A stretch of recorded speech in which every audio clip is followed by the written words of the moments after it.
Welcome, brave souls, to the chilling depths of horror in detail. Today we are going to share Black-Eyed Kids encounter horror stories. First story. Do you believe in Black-Eyed Kids? When I was in high school, creepypasta was all the rage. Everyone in my circle of friends had their favorite. James enjoyed the many stories featuring Slender Man, while his twin brother Scott preferred Jeff the Killer. Gabe was all about the Russian sleep experiment, and I myself was a huge fan of Candle Cove. But even though we all loved creepypasta, none of us did so more than my best friend Carson, who was obsessed with any story featuring Black-Eyed Kids. It actually started to affect his social life, as one by one our friends grew tired of discussing it with him until I was the only one left still willing. Well, maybe willing is the wrong word. I was just as sick of hearing about it as everyone else, but I wasn't going to turn away from Carson.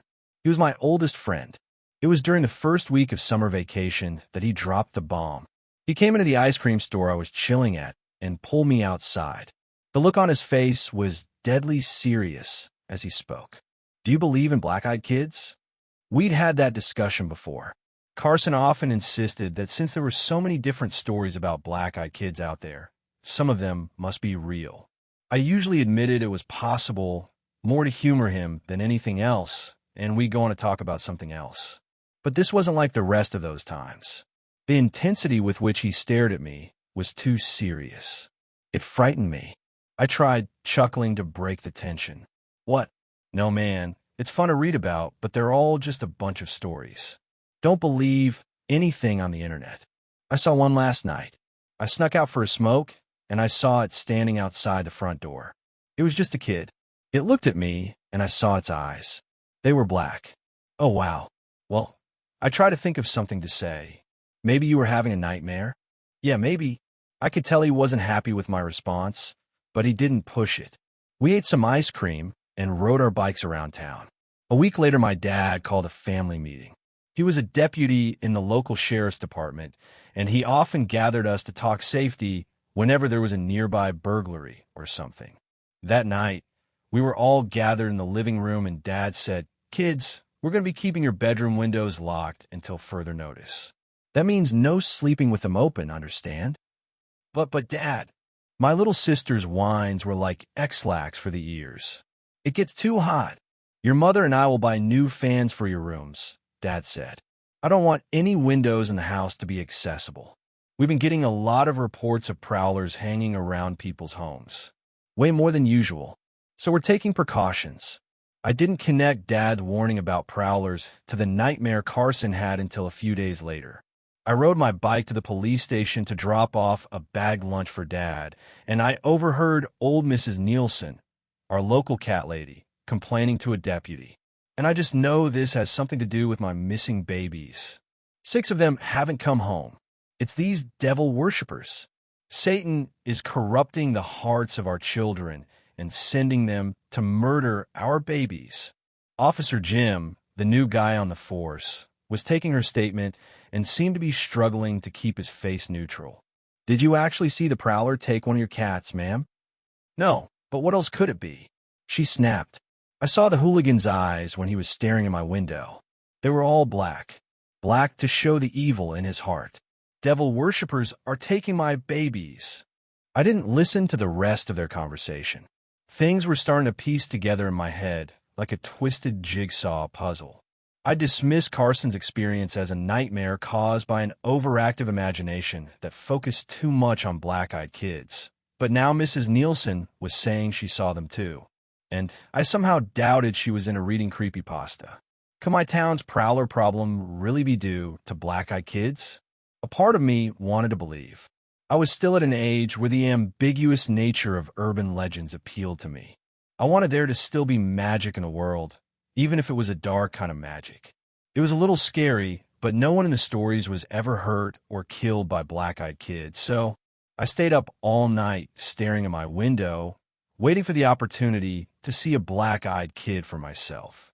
When midnight came with no sight of them, I started sneaking around the house to check the other doors and windows. Several nights in a row, I did this without catching so much as a glimpse.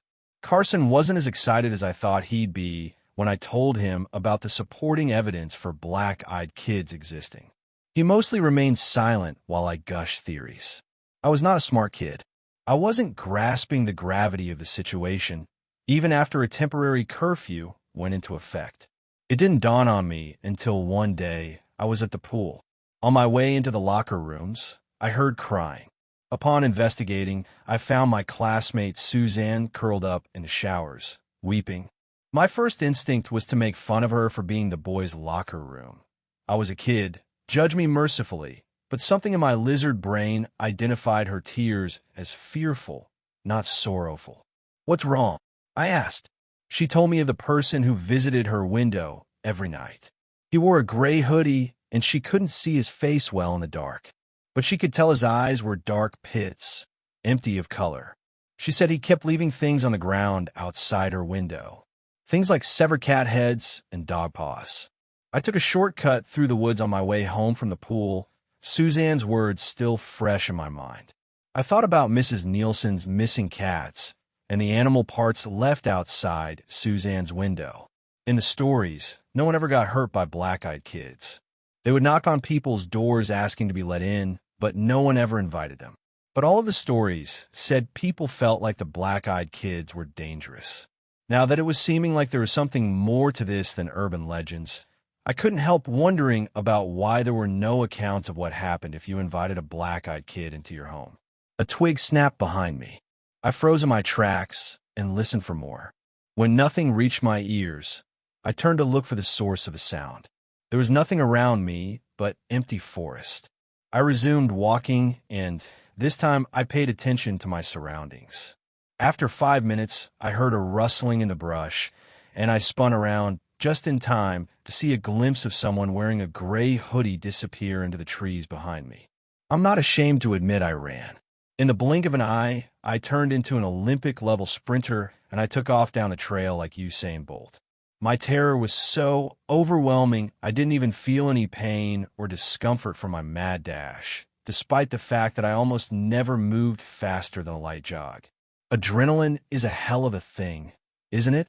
I reached my house, locked every door behind me, and hid under my bed for hours. My parents didn't realize I was home when they returned later that day. I could hear them talking in the kitchen, and Dad was using his cop voice, so I crawled out from under the bed and crept to the kitchen door to listen. Just can't believe it. How awful. How did she die? Officially, she suffered a massive cardiac event. But my dad hesitated, something he never did in front of us kids. Damn it, if you'd seen it, you'd think there was something more going on too. Her front door was open, and she was right behind it. The look on her face, if you ask me, she died of fear. Something was at her front door, and when she opened it, it scared her to death. The nightmare lasted another month, during which dozens more people reported incidents of prowlers in their yards at night, and there was a spike in missing pets. What my dad thought was weird was how there were no burglaries or robberies, which usually followed an increase in prowling incidents. Some of the kids at school started talking about seeing a black-eyed kid at their bedroom windows. Poor Suzanne got the worst of it. She saw it so much that her mother enrolled her in therapy, and eventually the whole family moved away. Last I heard, they were starting Suzanne on antipsychotics. I tried talking to Carson about everything that happened that summer, but he refused. If I persisted after he asked me to stop, he'd simply get up and leave the room. He never mentioned black-eyed kids again, not even after years had passed. I've told that story several times. The first time was the winter after the incidents when I wrote up an account and posted it on various creepypasta websites. In hindsight, that was a mistake. I've told friends and strangers I met at the bar, and once I even got drunk and posted it on Facebook. But I never told anyone the whole thing, not even while drunk. I'm telling it now. I don't understand the reasons why, and I still think maybe I'm making a huge mistake, but I'm telling it anyway. A woman died. A girl developed bad mental problems. I think maybe they deserve for the whole story to be told. 3 years after that summer, I was helping Carson clean out his bedroom before we both went off to college. I don't know if he'd been sloppy or overconfident or if he simply didn't care, but I found his secret buried underneath 3 years of piled clothes and rubbish in his closet. a gray hoodie I'd never seen him wear, and in its pocket a pair of black Scare contact lenses. Second story, black-eyed child in the woods. While I was a child, I went to stay with my father in Michigan every summer. My mother and I lived in Ohio, but since she had to work during the summer and my dad worked from home, I would live with him for a couple of months until school started up again. Looking back, it was kind of an inconvenience for my dad, but he never seemed to mind and always enjoyed spending time with me. So one summer my dad picked me up and we began our journey up to Sault Ste. Marie, a pretty small city in Michigan. We finally arrived after about a 5-hour drive. My father lived in a very small cabin-like house that was relatively secluded. He didn't have any neighbors close by. My dad was tired from driving and told me he was going to lie down for a while. I had dozed off in the car for a few hours, so I was wide awake at this point, so I decided to walk over to the woods on the other side of the house. It was still light outside, and I knew those woods like the back of my hand, so I wasn't worried about getting lost. As I entered the forest, I took in my surroundings and admired the natural beauty in front of me. I loved being outside and had fond memories of camping with my father.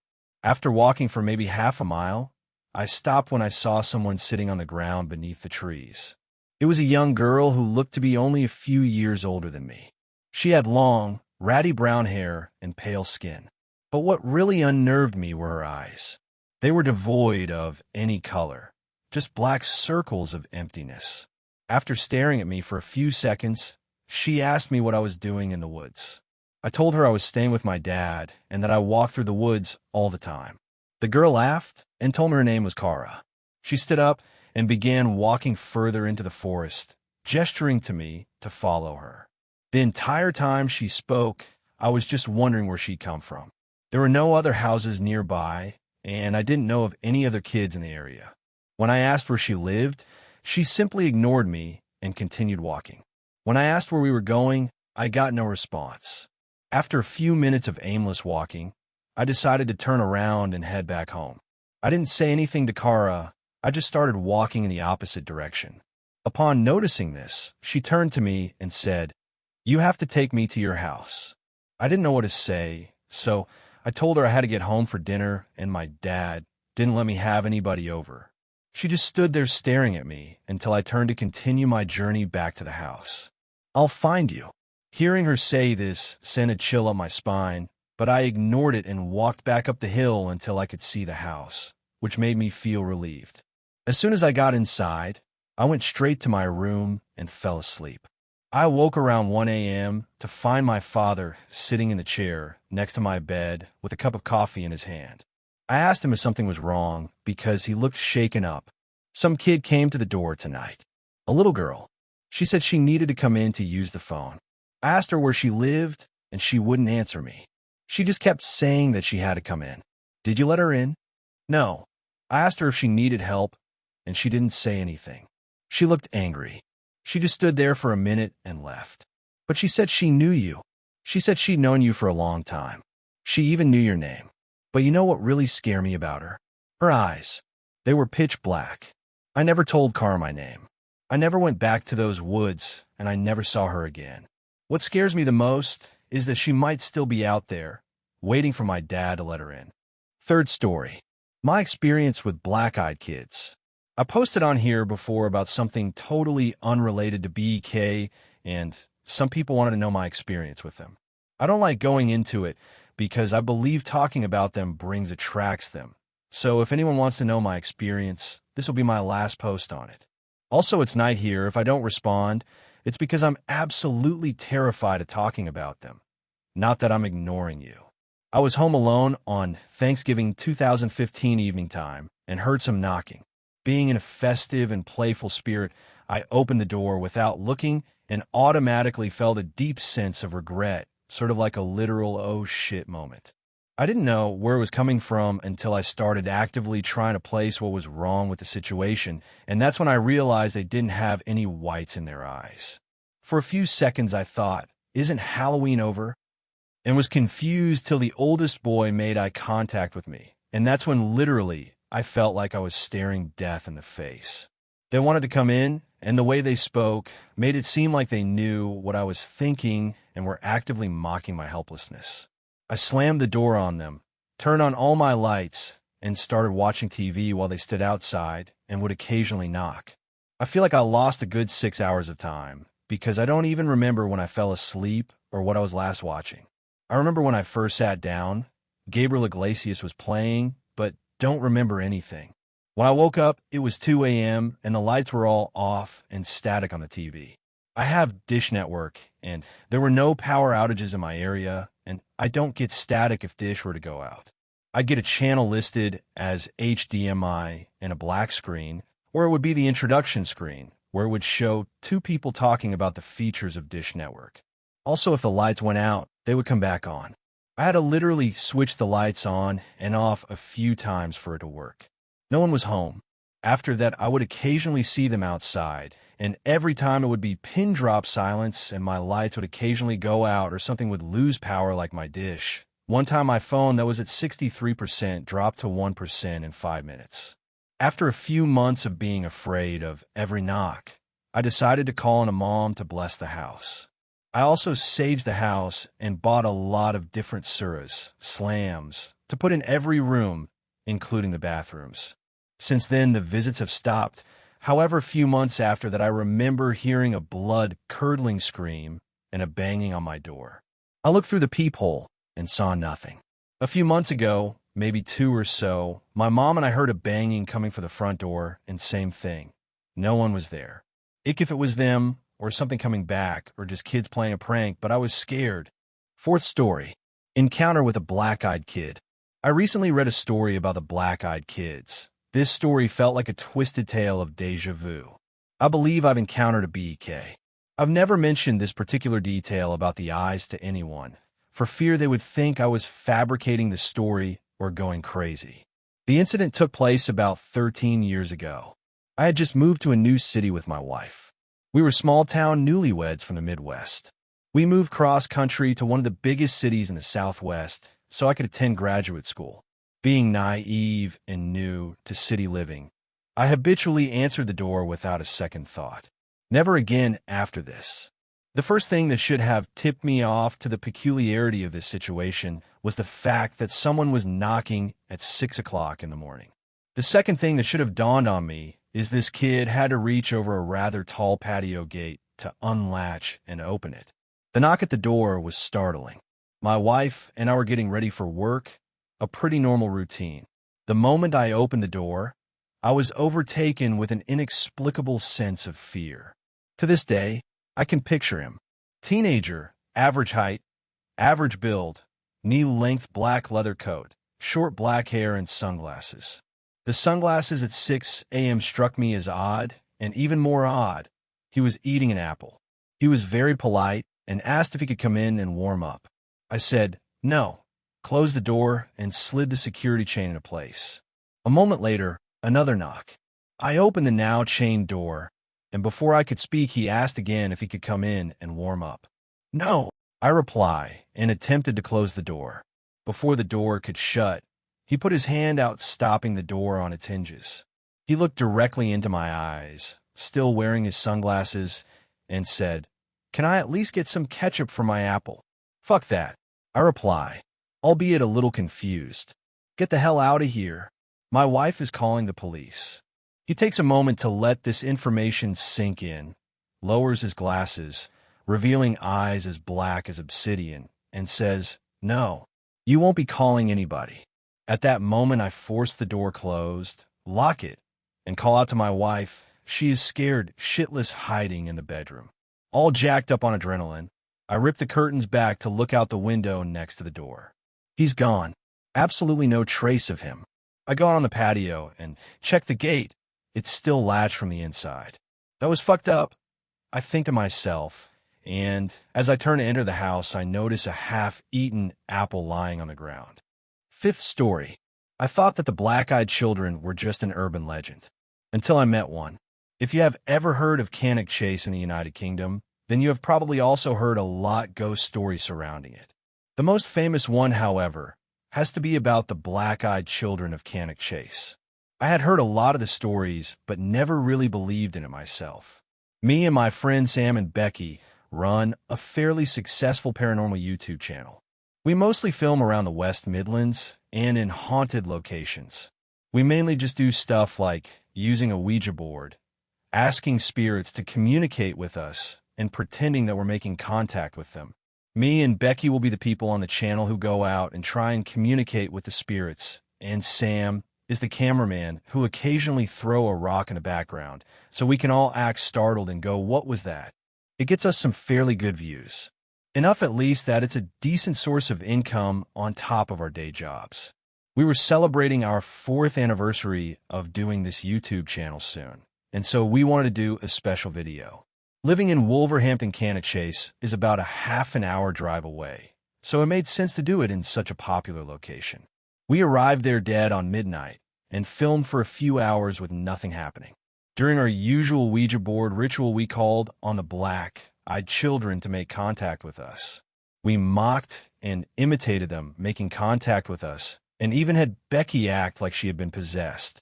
When we were finished, we decided to head back to our car. We were having a bit of a good laugh about the whole thing, and Sam was going to take the footage home with him to edit. When we arrived at our car, Becky noticed a couple of kids, who must have been no older than 15, in the background. They were slowly making their way to the car. Sam made a comment about how that was kind of ironic and a little bit creepy, but we got in our car and drove off without waiting to see what they wanted. I know, kind of an asshole thing to do, but we didn't want to become the victims of a robbery or anything. The next night, I was lying in bed when all of a sudden my dog started going absolutely crazy downstairs. I went down to see what was going on. As I got closer, I remember this immense feeling of terror coming over me. My dog was facing the door, hackles up. There was a knock on the door. I looked out of the window, and I immediately felt sick to my stomach.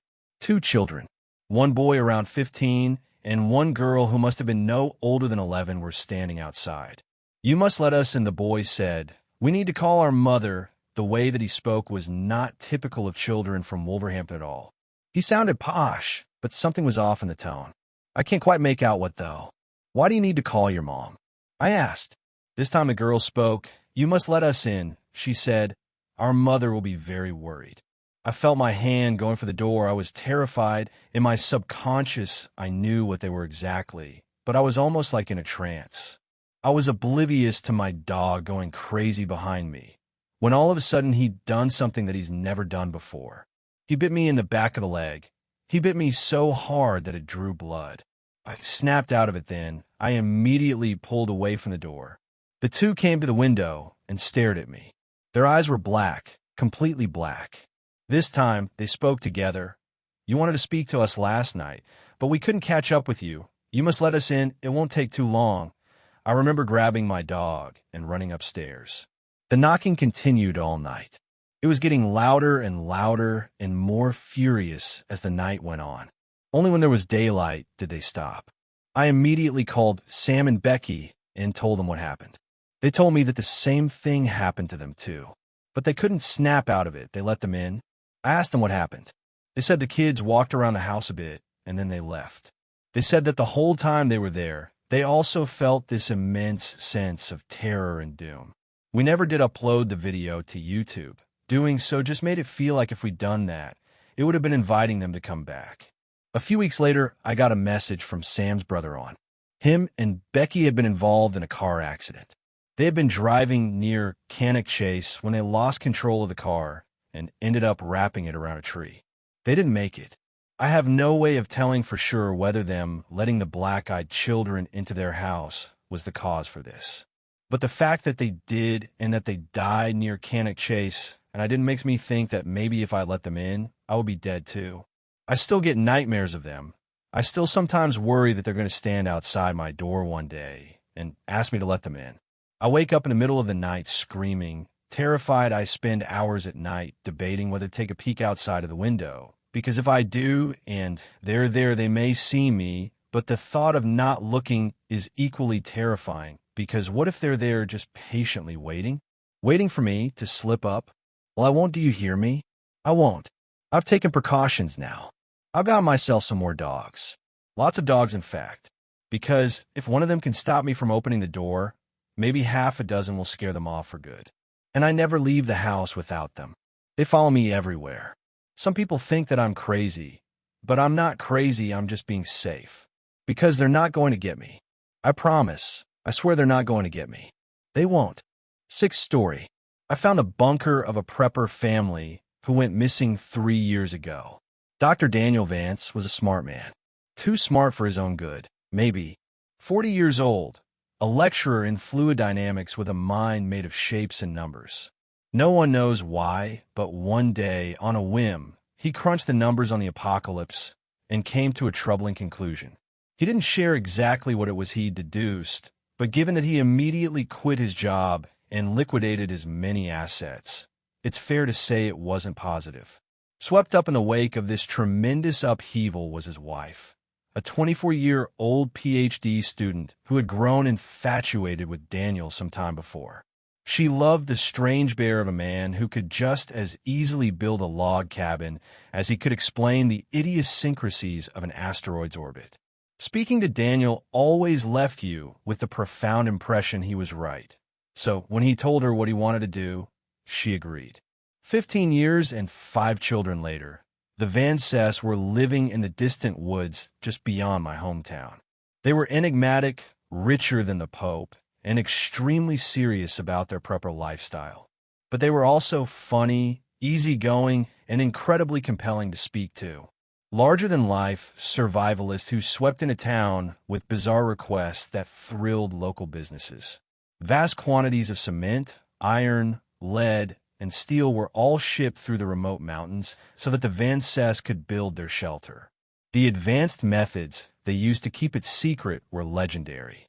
Daniel had once spent 6 months earning the license necessary to drive HGVs up to his compound so that no one else would lay eyes on it. And on one occasion, when a company had refused his request for GPS tracker-free vehicles, he bought them out wholesale so that they had no choice. So when they stopped appearing in town during the pandemic, when requests for food and goods stopped and all contact was dropped, most attributed it to lockdown. They had a bunker and had spent their entire lives training to be self-sufficient in the face of civilization's collapse. Even Alexander, the youngest at just 3, was already collecting firewood as a chore and learning what local plants were edible. Most of us just assumed that if anyone could ride out COVID without breaking a sweat, it would be the Vances. The reality turned out to be something else. When the worst came to light, we discovered that Daniel had used the pandemic as an excuse for a dry run. The family intended to spend 6 months in lockdown and essentially beta test their fallout bunker. 3 months in, and the sheriff received a distress call on the radio. Coordinates were provided by the hushed voice of a sobbing child that most assume was Alexander, even though that's never been proven. The police arrived and found the bunker still sealed. It took hours for emergency responders to cut into the door, all the while efforts were made to contact the family within, but to no avail. Once inside, police were left dumbfounded. There was no one to be rescued. No bodies. No survivors. There was evidence the door's locking mechanism had failed and trapped the Vances inside with no way out. But if so, where had they gone? Beds and cots lay everywhere with moldering yellow sheets. Buckets close to hand with stains all around them. Some doors were barred, others smashed to pieces. There was even evidence of makeshift quarantines and, in places, what looked like violence. The police, usually a fantastic source of gossip, were not forthcoming until the town demanded answers, and the sheriff was forced to offer only the barest of outlines. An outbreak of a waterborne illness had struck the Vances down not long after they were locked inside and unable to seek help. Rumors of contagion were overstated, fueled by the unrelated rise of COVID. Whatever contaminant had killed the Vances, it was non-organic in nature. No need to panic. The Vances loved ones had been notified. The bunker was going to be demolished, and we could all put this terrible tragedy behind us. Of course, we still had questions. 1,000 of them. Why hadn't the family called for help? They had radios, computers, smartphones too. They were survivalists, not Amish. And where were they? What happened to their bodies? Why hadn't they simply left? We shouted these and more at the town meeting, but the police simply refused to comment. For most of us, the excitement lasted another week or two until we realized we weren't getting answers anytime soon.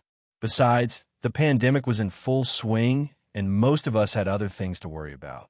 The tragic story eventually faded until it was just one of those awful things in the town's history that we didn't talk about. I was as guilty as anyone else of just forgetting about it. I certainly never expected to find a bunker out there in the woods, faded police tape still on the open door that hung wide open with scorch marks around the lock. It stood out in the woods like someone had cut a hole right in the fabric of reality, the darkness so deep and black it almost ached to look at. The sight of it made my heart drop into my stomach. It radiated pain. Does that make sense? I think some part of my lizard brain picked out details that wouldn't become apparent to me until I got closer, like the bloody finger streaks that stained the handle from where someone had scrabbled furiously at the lock without success. And the tiny viewing window had been smashed with a hammer that still lay nearby. I needed only to glimpse it to imagine the family taking turns to stand there and scream into the woods, desperate for rescue. Under any other circumstances, I would have run.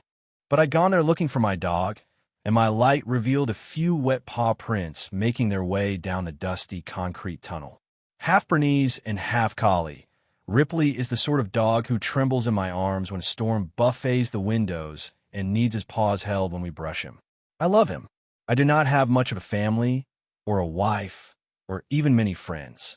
But I have Ripley, and I could no more have turned around and gone home to an empty apartment where I would have to sob my grief away than I could flap my arms and fly. He was my dog, and I'd raised him since he was a puppy, and I wasn't going to leave him out in those woods. I went in after him. I didn't know what to expect, but I knew it wouldn't be good. Whatever the police had found, they'd not only kept most of the morbid details to themselves, they had also lied.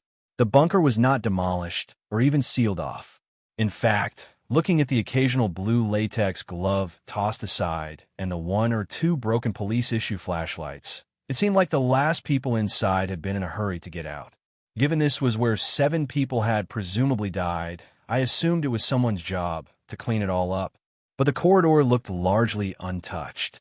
Just a few meters in and manic writing started to cover the walls, the desperate scrawls of a lone survivor left there to be rediscovered like cave paintings. Most were deliberations on how to get out. Diagrams, blueprints, equations, and formulae, all focused on the door and the circuits responsible for its faulty lock. I instinctively assumed they belonged to Daniel and that he'd been the last to die. What a god-awful fate for a man to outlive his children. And yet it got worse. Slowly the writing changed from equations and plans to a desperate scrawl. The same few phrases repeated over and over. 5 doors. 5. Not 6. 6. Didn't make it. Didn't make it. 6 doors. 6. It seemed like the kind of thing you'd find in an asylum. A psychotic rambling punctuated only by 6 paragraphs right at the end. Each letter was impeccably neat, and each small paragraph was topped with a beautifully drawn Christian cross. Elliot Vance, aged 15. A gifted guitarist. He liked boys even though he thought I did not know. I loved him with everything I had. He would have made a great man. Alicia Vance, age 14. She liked to paint and to shoot. She had her mother's mean streak. It would have served her well in the future. Elijah Vance, aged 8. The smartest of us all. These were Daniel's memorials to his family, and seeing the words lit up by my torch was a haunting insight into the overwhelming despair he'd endured. He must have realized he wouldn't get the chance to speak at his family's funerals or to write their obituaries. This was his last desperate way of making sure the world might one day know them as he did, as real people. The words marked the end of the tunnel, standing adjacent to a trapdoor in the ground. It was not open, but the tunnel came to a dead end immediately afterwards, and Ripley's print disappeared at the hatch. I feared he might be in danger, but still I stopped and looked at the bunker door 20 meters behind me. The once gloomy forest looked so bright, even on this cloudy day, the air dotted with rain. A part of me felt like I was leaving the whole world behind as I began to climb the ladder down. I entered a large, circular living space that was packed with furniture and little nooks and crannies. The walls were covered with folding beds and tables, and every inch was multifunctional. A dining space could become a sitting space, which in turn might be where someone slept or even exercised. It all depended on what particular bit of furniture you unfolded or unclipped or unfurled. 7 people in close quarters, nowhere near enough privacy. It made sense they went with this cluttered, overlapping use of space. But it was still a large room, bigger than most studio apartments. And there were a few corridors that led deeper into the earth, telling me the bunker had unseen depths. I looked for some sign of my dog, and soon found his trail, but this far from the rainy copse Ripley's prints were starting to fade. After barely a few meters, they petered out vaguely in the direction of a nearby door. I wanted to follow, but stopped myself from rushing onwards. It was unlikely Ripley was getting out any other way, and I'd do us no good getting hurt myself. I decided to take a look around and quickly spotted a dinner table. If I needed proof the police had not bothered with a cleanup, this was it. The plates were still out, the food rotten to a strange blackened husk. A child's hat lay across one place setting. The once creamy fleece turned a sickly green and yellow.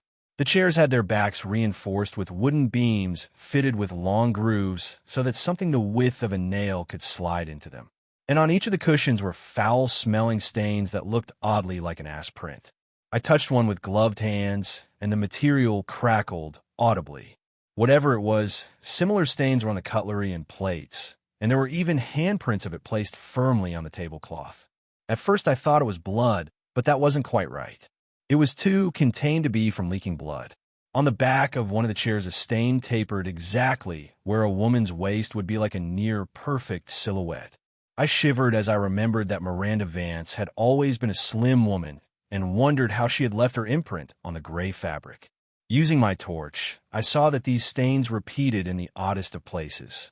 Yes, there were some on beds and blankets, and even patches of plain floor exactly like you might expect in a room full of sick people. But why did one stain on the floor bear such a strong resemblance to a child huddled in the fetal position? And why was the same stuff all over the TV remote and on books on shelves and board games too? Everything from sofa cushions to DVD boxes to piles of dirty laundry were covered in the same dried brownish material that gave off a foul coppery miasma. I found the jigsaw particularly baffling. Someone had set up another table with 4 chairs, all modified with the same back support as those by the dinner table. And a jigsaw had been laid out with 4 separate piles, but only one was depleted. The rest looked largely untouched, almost like someone had portioned out pieces for 3 other people who had absolutely no interest in going along with it. Maybe Daniel had tried to keep up morale while the family were sick? God help me. If that were true, I couldn't help but imagine the poor man sat there with his loved ones close to death, desperately trying to encourage them to click their own pieces into place while they faded in and out of consciousness. Something about that room emanated madness, and the longer I stayed down there flicking the bright disk of light of my torch from one detail to another, the more I wanted to leave. One door had wooden beams nailed across it. One sofa had been partially disassembled. Multiple beds had been burned, and all the light bulbs had been removed and put in a box on the kitchen countertop. Looking up at the ceiling, I finally had some insight into why the police were so confident the Van Cess had not survived despite never finding their bodies. Someone had jammed a human finger into one of the empty sockets, almost like they'd expected it to glow with the flick of a switch. What was it about this place that had caused the police to leave and never return? Not even take that finger and test it for signs of illness, or even just to confirm who it belonged to. I decided it was time to hurry up and find my dog. People had died in that place, and while I'm not superstitious, I can't be the only skeptic who has done the calculations in his head and realized it costs nothing to be respectful of ghosts. That bunker was cramped, terrifying, and the air stank so bad I started to worry I'd get sick myself. It served no one any good to linger, but I'd be damned if I just walk away and leave Ripley to rot down there. It's not like he could climb a ladder and get out on his own, even if I wasn't entirely sure how he'd gotten down there in the first place. Summoning what little bravery I had left, I called out and broke the silence, something which felt like a terrible taboo in that god-awful place, like screaming in a graveyard. "Ripley." I waited and hoped to hell I'd hear the pitter-patter of his paws. But for the longest of moments, there was only the kind of silence that makes you wonder if someone or something in the darkness is holding its breath, trying to look like just another patch of nothing, biding its time until you finally turn around and show it your back. The TV came on with a blurt of white noise that was so loud and so sudden I cried, threw my arms up, and nearly fell backwards onto a rolled-out sleeping bag that looked like it had spent a week in the sewer. By the time I realized what had caused the noise, I could already hear a tinny rendition of Daniel Vance's voice. I realized the issue here. I need to emphasize just how little I understand anything that's. I frowned at the screen as I approached. It showed a greenish infrared view of the bunker with Daniel up front and the dinner table behind him. It was grainy and hard to see, but I could clearly tell that his family were sitting in those chairs. Miranda was first to fall ill. Looking back, it makes perfect sense. Miranda often went into storage to fetch food for cooking, and we found it behind one of the refrigerators. So that's shit. One of the figures in the background slumped onto the table with a loud clank and sent a plate spinning off onto the ground. "Shit, shit, shit," Daniel muttered as he got up and grabbed the woman by the shoulders and sat her upright. "Miranda never did like my cooking." He snorted a laugh as he fussed with something at the back of the chair. "The rods are much better than tape. All those hours spent taping them upright to the chairs never worked. But the rods, they fit right into the spine, and with a little modification, I could just slot them into the chairs. That way everyone is able to join in for dinner. I'm working on something similar for family game night." Daniel wandered over to the camera, and with a grin, he lifted it from the tripod and scanned the dinner table. What I saw nearly made me drop my torch. His family were long dead. Gaunt faces, missing noses, lips that had receded to reveal awful grins. These were corpses, plain as day, even when viewed through such a low-resolution image. The only thing that made them seem remotely alive was the way their eyes still reflected the infrared back so that they glowed in the dark. And yet Daniel seemed oblivious to it all. He tousled Elliot's hair, kissed his wife on the cheek, run a hand across one young girl's shoulder. He even picked the young Alexander up from his high chair, and I assume he coddled him. I don't know for sure, because I looked away, unwilling to see the poor boy up close. Eyes averted from the screen, I couldn't help but pan my torch across to that same dinner table and shiver as I finally realized what all those stains were. Not quite blood, but close. Liquefying flesh. Left alone for months, Daniel had not put his family's bodies to rest. Instead, he had moved them around from place to place and puppet them, living life as if nothing had really changed. Looking at where those stains had settled, I saw a clear pattern emerge. He had put them to bed. He had set them dinner. He had propped them up to watch TV or gave them their favorite books. They even sat there as lifeless husks while Daniel waited for them, complete a fucking jigsaw. The idea horrified me to my core. Back to work. It's obviously not part of the original designs. No room on the other side, not on the blueprints. Elliot didn't believe me, and why would he? I made every inch of this place, but I did not install that door and storage on the bottom level. I checked the cameras and some of the photos I took during the build, and the wall is just blank. But the door is there now, and it must lead somewhere. I don't know when or why it opens, but it does, and the next time I'll be ready. Because I have to know what's on the other side and why it did this to us. Alone down here, often all asleep at once.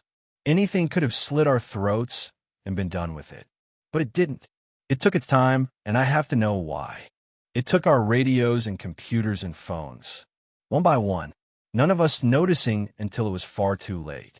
I kept telling the kids they needed to take better care of their things, and even as they complained, I just assumed the phones were lying behind some shelf. Where else could they go in a locked bunker?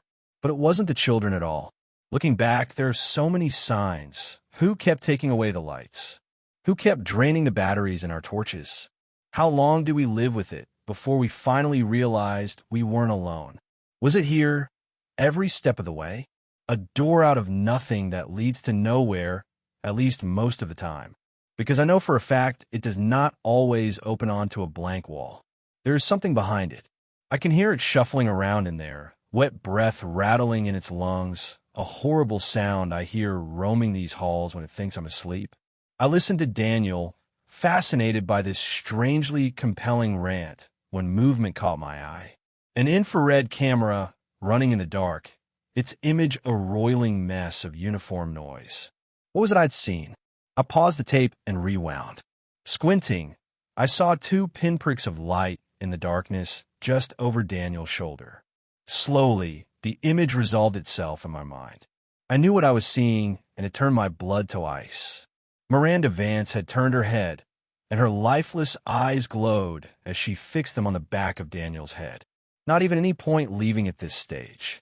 I'm no doctor, but that door is giving off enough radiation to kill a family of 7, if none of us had touched it. Being in the same room is risky, but not lethal.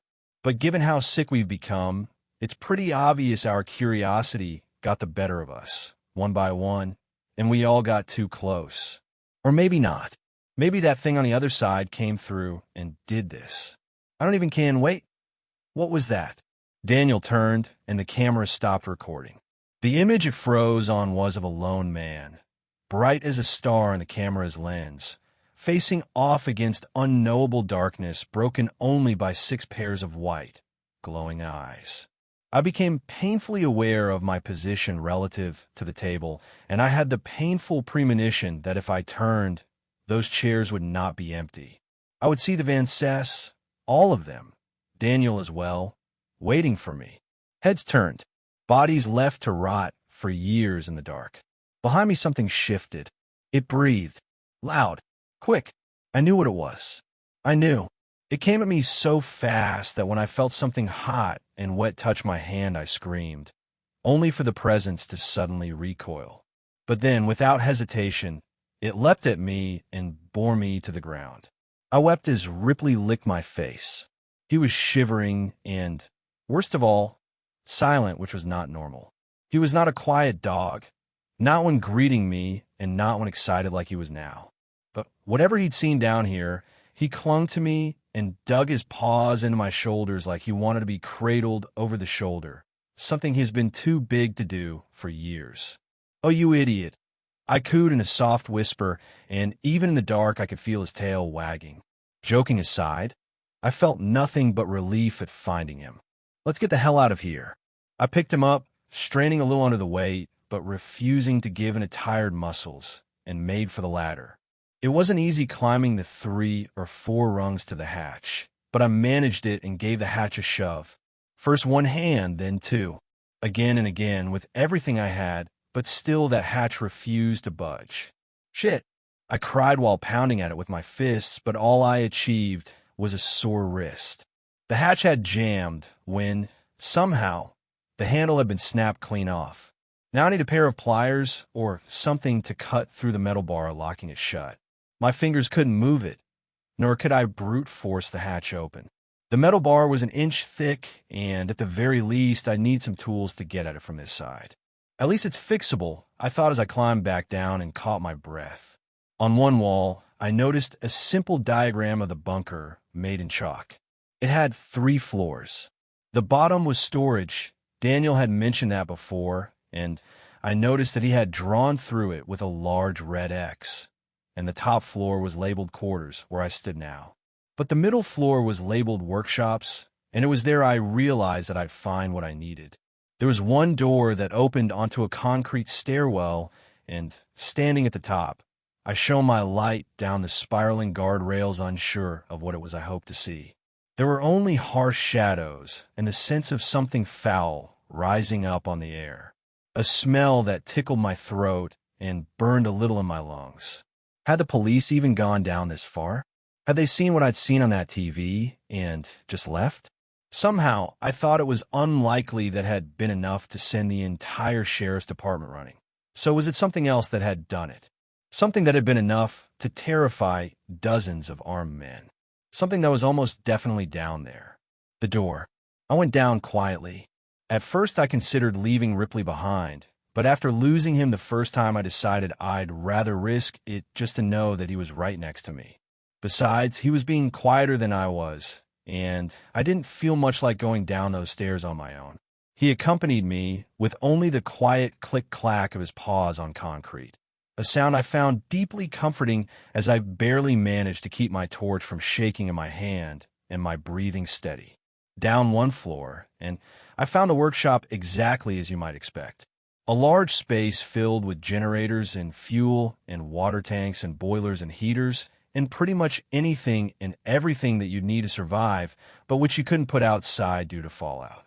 Wires, pipes, and tubes ran from one end of the room to the other, and even years later, most of the machinery still hummed in the pitch-black emptiness, an idea I found deeply unsettling. Taking one look at that strange tangle of harsh shapes and industrial figures looming out of the walls and floor, I shivered and looked around, quickly finding a small area Daniel had cordoned off for his own use. About a fifth of the total floor space, there was a large workbench and some seriously high-end machining equipment, all very well used. Lathes, buzzsaws, drills, belt sanders, welding torches, everything a man needed to do it himself. And Daniel had been busy. I'm not sure exactly what it was he'd been working, but there was an arm on the bench. It sat atop a pile of papers that had slowly turned brown over the years until the whole thing looked like it had been soaked in tobacco spit. On the whiteboard was a faded but still visible diagram of what looked to me like a ball-and-socket joint. I thought of the tape, of Daniel's little mechanism to keep his family upright, and then looked at the arm and suppressed a momentary gag reflex. I don't know if Dan had been working on posable limbs or just a way to put the decomposing remains back together after they'd started to fall apart. But the size of the arm suggested a preteen child, and he'd left it out on the surface like it was a disassembled clock. It was also missing a finger. Just how fucking crazy was he? I wondered as I pinched my nose with one hand and began overturning boxes, looking for a hefty pair of pliers, or maybe a hacksaw. Ripley backed away from the noise, but once I made sure he wasn't going anywhere, I carried on grabbing and pulling at box after box, hoping I'd find what I was looking for. Anything to break that fucking metal bar. In the end, I managed to get a pair of bolt cutters, a crowbar, and a heavy-duty pair of pliers. One went in my pocket, one went down the back of my jeans, and the other was clutched in my fist, too large to be tucked away in my clothes. The bolt cutters felt hefty in my hand, which was a bit of comfort, but that feeling didn't last long. Something moved in the darkness, out there in the twisted jungle of shadows, cast by all those pipes and wires that ran from one machine to the next. A figure moved, thin, but unmistakably human in its outline. I couldn't help but remember what I'd seen on that tape. Surely it couldn't have been real? Maybe Daniel had rigged something up. Some fishing wire and a motor, maybe? The idea that those bodies had been moving on their own. I couldn't be sure of that, could I? It was a frightening idea, one my mind had latched onto out of sheer panic. That was all. And then I saw them. A pair of white pinpricks reflecting back at me from the depths of that cluttered room. Ripley, already behind me, had nuzzled into my leg, pushed even closer against me, and let out a barely audible whine under his breath. The behavior of a dog who was terrified, close to pissing himself with fear. Just a bit of metal, I told myself as the light shook so violently in my hand I struggled to see straight. Just two shiny bits of metal. They blinked and began to come towards me. If I had any doubts left, they were dispersed by the sight of a pale white hand emerging into the light. I ran straight to the stairs and went to climb them, but only 1 or 2 steps in, and I saw something gripping the handrail on the top floor. A moldy clump of flesh, only just recognizable as a fist. The flesh withered until the fingers were basically bone. Without meaning to, I brought my light up out of habit, and I saw the bloated face of a hairless corpse glaring down at me. I couldn't even tell you if it had been a teenage girl or the 60-year-old Daniel. Either way, I instinctively turned and found another body shambling towards me out of the workshop. I was trapped. Nowhere to go. By the feel of warm fluid on the back of my leg, I could tell Ripley had finally pissed himself. An adult dog, tail between his legs, shivering like a puppy and desperate to be picked up. God, I needed him to just stay together for a little longer. I couldn't take him in my arms, but I couldn't leave him behind either. With nowhere to go, I ran down and entered storage. There was the temptation to stop once I hit the bottom. Down here the air was thicker, and the sounds of my breathing were muted, somehow distant.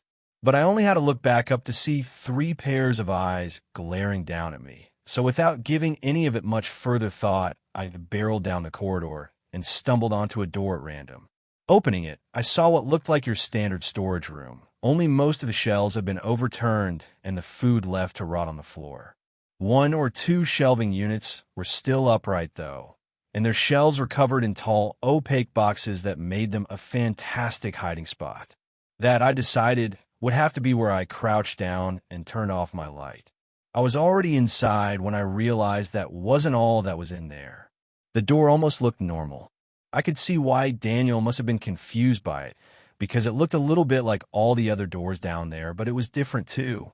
It was too tall and too wide, about 1.5 feet off the ground, and the metal rusted in its entirety like it had aged out of sync with everything else down there.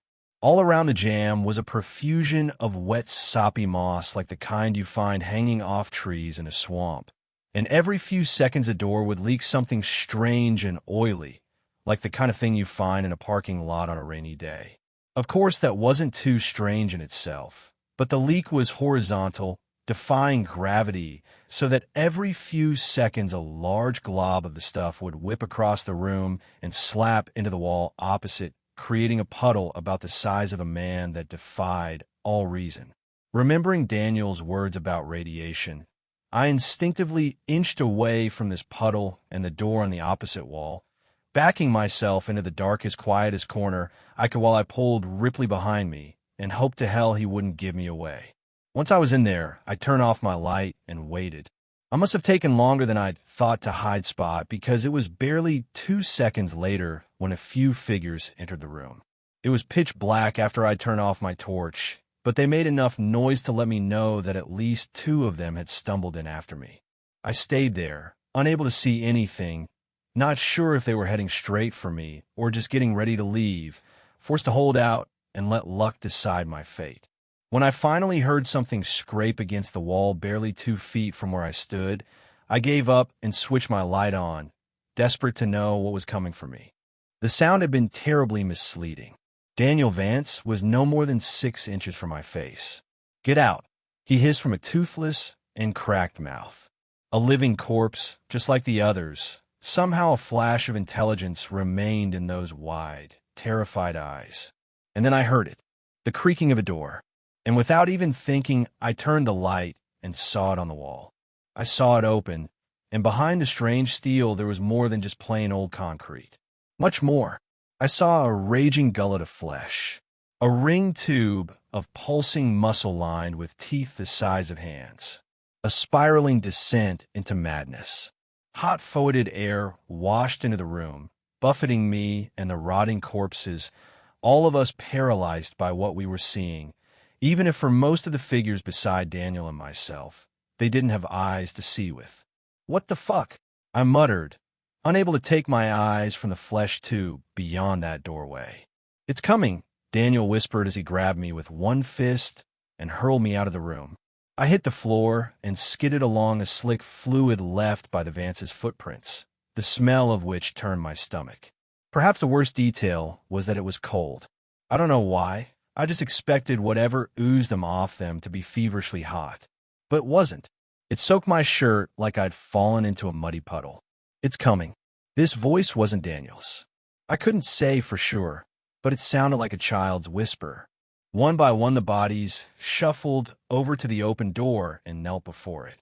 I don't know why, but I got the impression the others had lost pretty much everything left of their minds, but Daniel remained aware. He looked back at me once more and spoke before he pressed his head to the floor in supplication with the others. The only thing we did wrong was being here for it to torture. It didn't need a reason, just an opportunity. Leave. It won't let us go. It won't even let us die.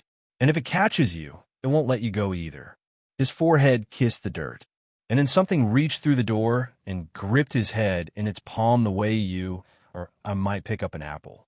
In full panic, I ran over and grabbed my dog and the bolt cutters, and I ran like my legs were pistons, machines whose signals of exhaustion and fatigue could not slow me down or cause me to fall. I had to move. I had to leave. The hand that had grabbed Daniel, the sight of it flushed my mind clean like some kind of enema. It hurt to see the image replay in my mind, but there was nothing else in my head echoing around except the sight of fingers with one too many knuckles and nails as large as a smartphone. I reached the top floor and nearly collapsed from breathlessness, but I wouldn't let myself stay down for long. I crawled over to the ladder and climbed up and immediately went to work trying to cut the metal lock. It was hell with just one hand, the other clinging to the torch that I kept frantically pointing at the door behind me. And it wasn't long before I fumbled one too many times and dropped my only source of light. No, I mewed. But there was no time to look for it. I had to get out, and I had to get out fast. I couldn't see, but I was sure I could hear something climbing up those stairs. Not the steady thump of human feet. No, this was different. This was a rapid pitter-patter of a spider, maybe. Something with hundreds of feet or hands, or God knows what, skittering along the floor and walls and ceiling, pulling itself along with a body whose mere shape would offend God. Using all my strength, I leaned hard on the bolt cutters, and at last the bolt gave. I threw the hatch open and got just enough ambient light to see Ripley hovering at the bottom of the ladder, growling ineffectually at the doorway. I crouched down, scooped him up, and fled up the ladder so quickly that my muscles turned to jelly at the top, and I fell over on hands and knees. But still I was out. The long corridor covered in writing was ahead of me, and at the very end a doorway capped now by the tired blue light of a full moon. Ripley needed no encouragement. He whipped down the corridor with canine speed, and I followed at a broken and stumbling crawl, eventually shouldering past the open door and collapsing onto the forest floor. For a few seconds I drifted in and out of consciousness, but when I looked up and saw the canopy overhead moving, the branches backlit by a full moon, I snapped awake and glared down at something gripping my ankle. The hand had reached out of the dark and seized me and was slowly dragging me back into the earth below. Whatever it was, most of its body lurked out of sight in the shadows behind the doorway, but the hand that crushed my leg was the size of my torso with an arm that looked like it belonged to a mole rat. I struck it with my own fist. I dug my nails in. I cried and kicked and screamed, but nothing could stop it. From behind the door, something like a face grinned and leered at me with joy. It was taking its time, sure enough, pulling me in so slowly that it gave my mind all the time in the world to appreciate the nightmare that awaited me. I think if, in that moment, you'd given me a gun, I would have shot myself because, God help me, I couldn't escape the look in Daniel's eyes, how he knelt to worship this thing like a man who knew that hope or pride or joy or anything with even a hint of goodness to it was so far out of reach for him, it might as well be a dream. How long was this thing going to keep them down there? How long did it intend to keep me? I wept like a child, feeling like my mind was slowly cracking as I tried everything to stop that fucking pulling me into the shadows. I kicked at the earth. I dug into it using my hands looking for a root or a pipe or anything to hold on to. Nothing I did would slow it down. I was no more than a foot from the doorway when Ripley reappeared. A dog afraid of hoovers and plastic bags and doors that move on their own. A dog who once got stared down by a particularly feisty rabbit who stopped mid-chase and turned around, baffling the predator on its tail. A dog you couldn't even watch scary movies around. And he lunged at that arm like he was a wolf, like he'd always been one. And while he didn't quite break the skin, the pressure was enough to make the thing's grip weaken, and I slid my leg out. Unable to stand, I knelt and grabbed the dog and pulled as hard as I could, and now that fucking thing bled at last as the pressure of the jaws and the sliding teeth ripped into its flesh. Together, at last, Ripley and I were let go and sent rolling backwards head over hells. I wasted no time waiting or looking or processing. I heaved the dog to my chest and crawled until I passed out, making it maybe half a kilometer away. Only when I could no longer see the door did I let myself fall to the ground face first and gave up consciousness. The doctors said I had pneumonia, which I suppose made some kind of sense. I might have even believed them were it not for the sheriff's visit, asking strange questions of me as I lay in bed about what I may or may not have seen. I dismissed them to the best of my ability. I wasn't interested in chasing that particular nightmare down, figuring out if it had been real or not, at least not while I lay there half drowning in my own infection. To be fair, I had at least some sympathy for why the police had done so little to seal that place off. I have, on occasion, thought about going and doing the job myself, but to this day, I still have nightmares about being pulled into the dark beyond that door. Not just the bunker door, the one I narrowly avoided at the end, but the one below. What I saw was a kind of madness, I'm sure of it, and I often think of Daniel's words. It didn't need a reason, just an opportunity. Somehow, the Van Cess were that opportunity. Maybe they built their bunker on a ley line, or a weak spot between dimensions, or the site of former satanic rituals. I'm not sure it even matters. They went into the dark thinking it'd be a safe place to wait out the world's troubles, but something had been down there waiting for them, waiting for a chance to get at a family of 7 people, to lock them in and deprive them of escape, and slowly take from them everything it could. I've moved since then. Couldn't help it. It wasn't just the memories you see. It was the shortwave radio I kept in my basement. Something my father passed on to me when I was just a boy. God, I'd forgotten about it, at least until I woke up one day to the sound of it blaring white noise down in the dark. And buried in that sound was the faint whispering of a man, his voice barely recognizable, but unmistakably his. Let them go, let them go, let them go, let them go, let them go, let them go. 7th story. Black-eyed children. I was walking to my car as quickly as I could. I checked my watch. It was 7:15 p.m. I shook my head. My phone rang. The screen showed that it was my wife calling, right on time. You better be close to the restaurant, she said. The tone of her voice left me wondering if she knew that I was just leaving the office. I stayed silent. Damn it, Jack. She cursed quietly. I'm already here. I'm sorry. I didn't realize how much work I would have to get done today. And we're still not on pace to make our deadline. The whole team is working late. Not just me. And I can't be the only person leaving on time when my subordinates are staying late. I pleaded. How long until you get here? She asked angrily. If I run every red light, I could be there in 30 minutes, I told her. She didn't answer for a long while. I got into my car, and just as I started to wonder if she had hung up on me, my car picked up the Bluetooth. Okay, just hurry. It's bad enough the waiter has asked me twice if I was waiting for someone. She instructed. I'm sorry, babe.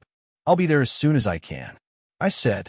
I shifted my car into reverse and started to back up. A loud bang on my window made me slam on the brakes. I threw it into the park and turned around to see if I hit something or worse, someone. I didn't see anything. I turned back around in my seat to find 2 children standing next to my door. I jumped at the shock. They both just stood there. Judging by their size, I would guess they were about 9 or 10. I had this terrible feeling in my stomach that there was something wrong. But they were children, probably lost. I told myself. I cracked the window just enough to ask if I could help them. Can I use your phone? One of the kids asked. The child's tone had a tinge of darkness to it. I felt the hairs on my neck stand up. But I reached for my phone and unlocked it. While I looked back up at the child, I noticed they had both moved closer. They both stared down at their feet. Their hoods up over their head cast shadows over their faces. It almost appeared they didn't have any faces at all. At that point, I had this unyielding sense of fear building that I couldn't justify. Is there someone you'd like me to call for you? I asked. Then one of the kids raised his head slightly. The shadows that covered his face parted as the new angle of his hood allowed me to see his face. But his eyes were still hidden in the shadows. They appeared to be pitch black. Not that they were missing, but he had no iris, no whites in his eyes at all. I felt my breath catch in my throat, and the boy seemed to notice my fear. He lowered his head again. "We need to use your phone," he pleaded. I recovered and scolded myself quietly for allowing a trick of the light to scare me so badly. "Who can I call for you? Just give me their number," I said, my hand ready to dial. Maybe it was the fact that the kids wouldn't look at me. Perhaps it was the fact that the kids were out of place in the business district after sundown. But something inside me was screaming not to give them my phone. "If you can't give me the number, I'm sure you can go inside the lobby and ask the security guard to let you call your parents," I said and pointed toward the lobby door. Neither one of them turned to look. After a few seconds of awkward silence, I put my car in reverse. I was eager to get the hell out of there. I was eager to get away from these children. I looked in the rearview mirror to make sure I was clear. A loud bang stopped me in my tracks. For a split second, I thought I hit someone, and then I heard it again. Both of the boys were slapping their hands, palm down, on my driver's side window. A third time, a fourth time. In unison, they slapped my window. "Can we just get in your car? We need a ride," they asked in a monotone and utterly unsettling tone. I slammed the gas down and backed up without even looking, and then I slammed into drive and peeled out. I was a good 10 minutes down the road before my heart stopped trying to beat out of my chest. I was so worked up that I almost missed my exit. I wanted to get home so bad, I had forgotten about date night. I met my wife at her favorite restaurant, and we ate. She was initially angry about me being late. We hadn't had much time alone since we had our son. He was 4 now, and this was probably our 5th date night in that 4 years. Her mood switched from being angry to laughing at me as I explained why I was so late. I told her everything about the kids. "So, you were scared of a couple of kids? They could still be out there, looking for their parents." She heckled me. She knew how scared I was. There was something wrong with them, but she didn't believe it. At least not at that point. Our son was staying at the babysitter's house all night, so we had the house to ourselves. It was 3 in the morning when we heard the knock at the door. I woke up first and just sat in bed and listened. There was a faint, steady knock at the door. In threes. Knock, knock, knock. And then a pause followed by another set of 3. Knock, knock, knock. Then my wife woke up. "Do you hear that?" she asked. "Yeah, there is someone at the front door," I replied. My heart sped up. I knew before I did that it was them. My wife sat up and grabbed her phone. "It's after 3 in the morning. Who could it be?" she asked. And they didn't hit the doorbell. She added. She opened the doorbell app on her phone to reveal an empty porch. There was nobody there. She showed me. The knocking continued, and then I saw them. There was a faint silhouette in the darkness. "Zoom in there," I said and pointed to the corner of the steps. She did, and we could see them. The 2 boys were standing in the shadows. One of them kicked the steps. "Knock, knock, knock." My wife looked at me.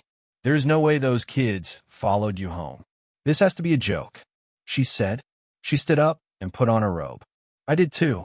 We both made our way downstairs. We argued as we walked. She wanted to open the door. I didn't. "Knock, knock, knock." "We can't open the door," I told her. "They're just kids playing a prank." She replied. "Knock, knock, knock." Finally, we reached the door, and my wife undid the locks and swung it open. We both took a step back as soon as we did. The kids were no longer standing in the shadow, but had moved up to the first step. The only light was from behind us, flowing out of the house. It was enough for us to see the 2 small figures staring at us, but not enough to see any detail. "What do you want?" my wife asked. I was flipping the light switch on and off for the porch light. It wouldn't come on, but I knew it had been on when we got home. "Can we come inside?" the kids asked in unison. I could see that my wife had gone pale. She finally believed me. Something wasn't right. The kids both took a step to the next step. "Can we call the police for you? Are you lost?" she asked them. They stepped up to the porch, and then they were close enough. Just 3 feet away, their faces were fully illuminated. The light revealed the same thing I thought I had seen earlier. Wide eyes, black as coal. They began to smile at us. "We need to come inside. We need help," they said in unison as if they shared the same thoughts. I moved my wife out of the way and slammed the door. My hands fumbled for the locks as I looked through the peephole. "I'm calling the cops," I yelled through the door. My wife still had her phone in her hand. She started to dial 911. "Wait," I said. "They're leaving," I told her. The kids walked back into the street and disappeared into the night. The next day we slept in and then picked up our son. It was a pretty uneventful day, at least until 3 a.m. I woke to the sound of knocking. I sat up, half asleep. I heard my wife tell me it was just our son. "I'll get it," she told me. I went back to sleep. That was about 10 minutes ago. I noticed she didn't come back to bed, and I decided to check the security cameras on my phone. My wife is lying on the floor dead. There is blood everywhere. Standing at her feet are the two boys, and next to them is my son. His eyes were black as coal. As I'm writing this, I can hear them walking down the hall toward me. For the love of God, if you see black-eyed children, do not talk to them. Do not give them anything, and please do not let them into your house. Thanks a lot for watching till the end. Subscribe to our channel Horror in Detail for more upcoming videos.